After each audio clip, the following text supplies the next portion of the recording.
боди арт изкуството е да имаш желание да рисуваш. Малко трудно се рисува върху човек, защото човека мърда, но девойката Марина е много добра. Много съм доволна от нея. И общо взето няма нищо сложно, трябва търпение, време и материал.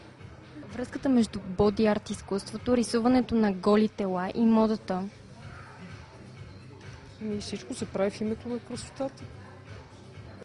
Идеята дойде от там, че това нещо за първи път се прави в България, че няма друга такава фирма, която чрез боди арт така да накара дрехите си да оживеят един вид, нали, защото това е специално целта на цялото мероприятие. Нали, всеки може да облече един модел, да го накара да се разходи, но това да бъде нарисувано върху голото тяло, според мен е нещо, което е нестандартно, нещо, което в смисъл такава е мисията на самата фирма. Всеки човек, който се интересува, чете и гледа, знае, че има връзка, татуировките, нали, те символизират, нали, в крайна сметка нещо. За нас боди арта в случая символизира дрехите и това, което правим, тъй като за нас е изкуство.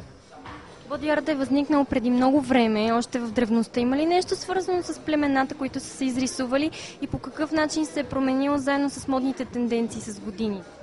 По какъв начин се е променил? Ами тогава, доколкото, нали, съм запозната и съм чела, те са рисували неща, които за тях са олицетворявали нещо. Нали. За нас фешън индустрията в момента е представена по този начин и тя олицетворява фешъна в момента. А представите ли си как в бъдеще момичетата ще излизат вместо с дрехи с нарисувани тела?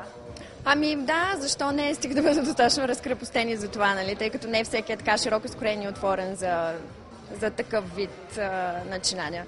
Това може ли да бъде един вид еволюция в модата и дизайнерите да наблягат повече на модата върху голо тяло?